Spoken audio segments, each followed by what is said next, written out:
Chris, 9 games on the NBA docket Friday night. Best on paper, 3-seed Knicks in the East hosting, or visiting rather, the top-seeded Cavs.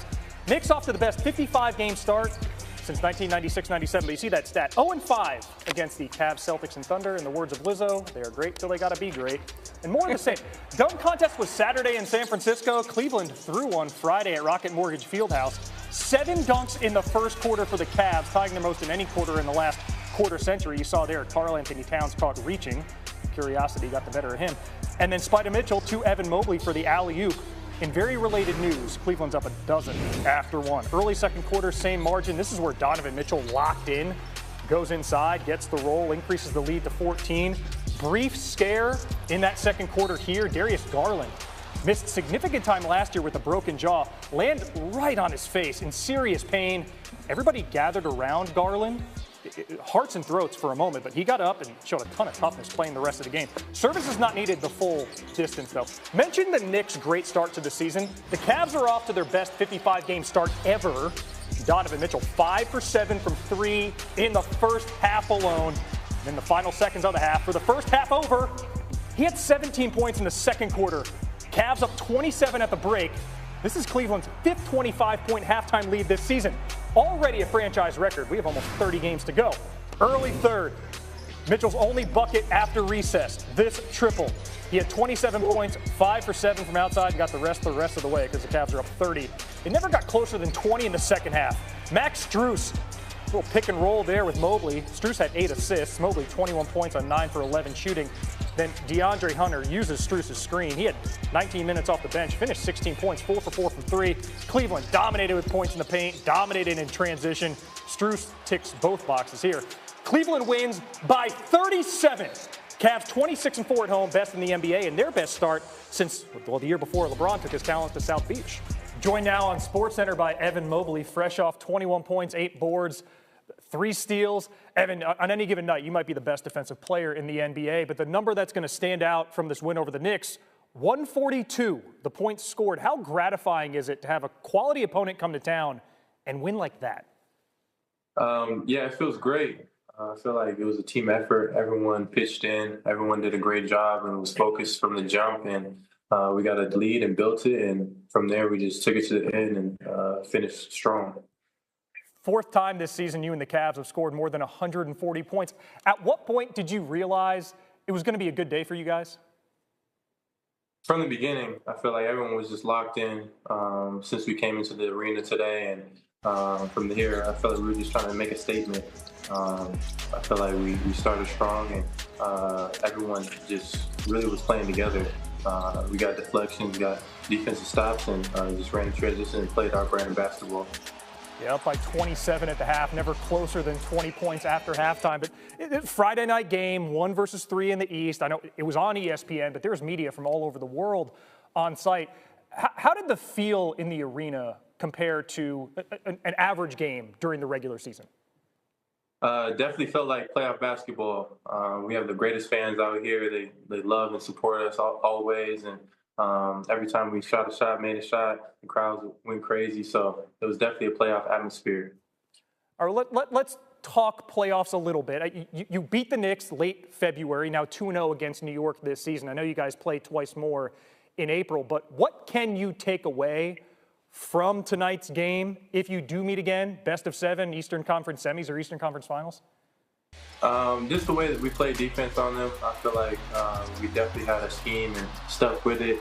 I feel like it definitely worked tonight, and we're going to definitely stick with that moving forward. And come playoff time, we definitely have some little tweaks here and there. I'm sure Coach Kenny will definitely come up with different schemes there on the defensive side. And the rest is just playing our brand of basketball and playing winning basketball.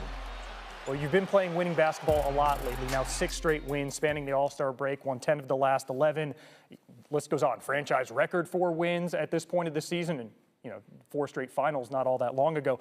But what has to happen, Evan, for this team to keep up this level as the stakes rise? And again, we get into the spring, April and May. I feel like we just got to stay focused, not get complacent. We're having a lot of success right now.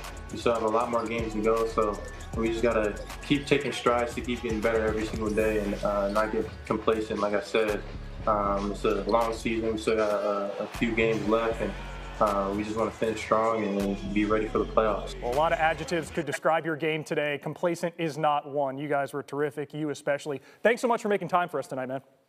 Thank you. Appreciate it. Well, this is, as mentioned, the Cavs offense showing out. Fourth game this season with 140 points, already the most in franchise history. Before this, the last time Cleveland had even 2 games of 140-plus, back in 1991-92. Shouts to Brad Daugherty. For the Knicks, again, struggling against the league's best. Now 0-6 against the Cavs, Thunder, and Celtics, and tonight's doesn't give you warm fuzzies, Chris. Cavs just ran the Knicks out of the building, non-competitive game. Cleveland now 6 games up on Boston, and yet everywhere I see the Celtics are the favorites to go back-to-back. What do you think of Cleveland's chances to get out of the East, Perk?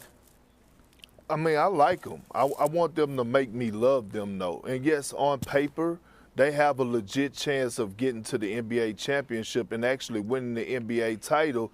But I've seen this movie before from a Donovan Mitchell-led team. And Evan Mobley is going to be the key.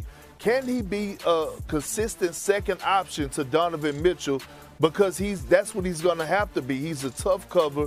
He's one of the most skilled bigs in the NBA, and Kenny Atkinson has done an unbelievable job of unlocking his offensive talent. We know what kind of talent he has, but remember, when you get into that postseason, that scouting report gets thicker.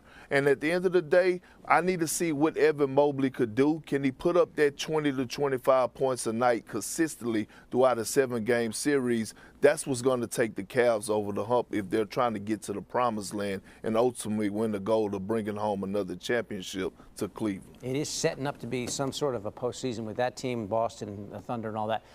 Let's go to the Knicks, Perk. They literally got dunked on for 48 minutes. Nicole showed you the highlights. They're just over and over again. Knicks, really an up-and-down team. What's their biggest problem right now? Well, it's their depth, and they don't have room for error, right? And so when you look at the Knicks squad, tonight they was missing Mitchell Robinson. They was also missing Josh Hart. You got to have those guys, especially when you're playing against a Cavs team who shoot the three extremely well. That three-point defensive team that the Knicks are, they're one of the worst in the league, and they got to get better. Getting back Mitchell Robinson, that's going to allow the guys on the perimeter to be more aggressive, and their defense is going to get better overall. Tonight they missed Josh Hart, but they got to get back to playing Tom Thibodeau-type basketball, and I want to see this team whole when it comes in April when the postseason starts. The Knicks are in third in the East, lost by 27 to Boston earlier this month, and now 37 to Cleveland tonight. Perk, log in some heavy minutes on SportsCenter. Thanks, buddy. Thanks. Let's get to Timberwolves Rockets. It just finished, as you saw. Jalen Green, what a night he had. Joining us in a minute. Yeah. We call that a tease, too. Okay. And then Anthony Edwards. Didn't play in the All-Star game because of an injury. Back on the floor.